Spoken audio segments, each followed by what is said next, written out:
Hello there guys, it's CoolFox over here, and today I'm bringing you an unboxing and review of the Koolertron Camera Dolly.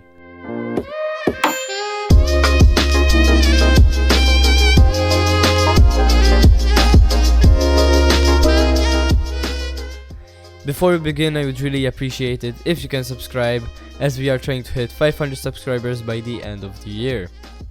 Starting with the unboxing, you get the stick on top, the ball head on the side, and the dolly underneath. The stick is just like a selfie stick, and you have a screw that you can move by twisting the knob. To change the tilt, you have to twist the other knob, which is located on the side. It has a very nice comfortable grip and a little lanyard which you can use to tie it around your hand. Opening the ball head box, all you find is the ball head itself. It is made out of a nice metal material and you can twist it via the knob on the side. It does have a cork-like material on the top which helps reduce scratches.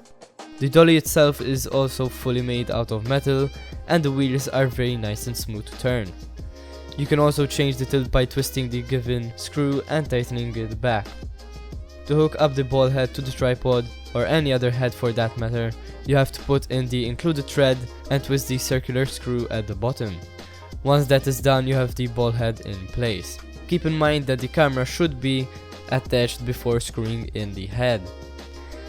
To screw in the stick, you have to twist the side knob into one of the two holes next to where the head fits, and then it should be tightened securely on there.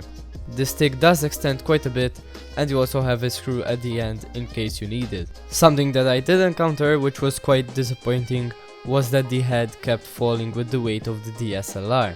I have a Nikon D5300 and it is considered as a pretty small lightweight camera.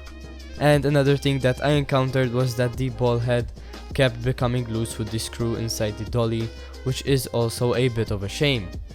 These are some test shots, and as you can tell, the smoother the surface, the better the shot. I hope you enjoyed this video guys. If you did, please leave a like and subscribe for more content. This was CoolFox and I'm out. Peace.